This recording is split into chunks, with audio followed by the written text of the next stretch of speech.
This is where Toronto's Pride Parade came to a premature end on Sunday, with a group of pro-Palestinian protesters blocking the route, demanding that Pride Toronto end its, quote, complicity in genocide.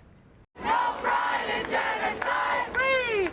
Some 30 demonstrators with the Coalition Against Pinkwashing brought the back half of Toronto's largest parade to a halt around 5:30 p.m., refusing to move unless Pride Toronto agreed to their demands, namely cutting ties with any corporations they say support Israel, including one of the event's main sponsors.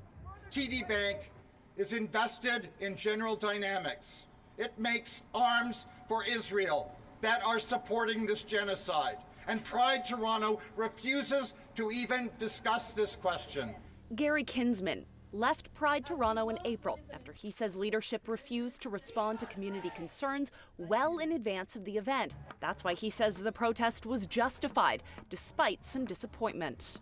You will have a number of people who don't really know anything about Palestine, who've never really heard about it before, will be really upset. But if this moment is actually where they begin to realize that something important was going on there, and they will also change their mind.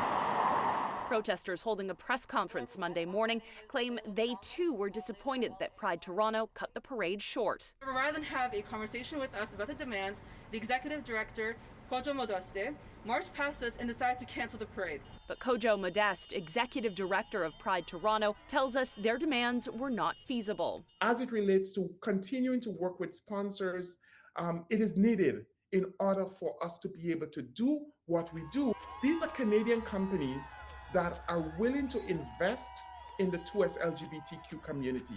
But Kingsman believes that money lost from cutting ties with Israeli supporting corporations would allow the event to return to its roots, protest and liberation, not corporate spectacle. And what you'd actually see is that Pride Toronto would be revitalized if it became a real community-based organization that pushed forward all of our struggles, including around Palestine and against the police. And the use of police was another sticking point for protesters. As in demanding that Pride Toronto respect its community's demands to remove the Toronto Police from all Pride Toronto matters and affairs. The bylaws for the City of Toronto is very clear. If you're going to close the streets of the city, you need to work with Toronto Police. Police say no arrests were made and they were respecting Pride Toronto's request that they not interfere with any protesters who disrupted the parade. At Yonge and Wellesley, Michelle Mackey, City News.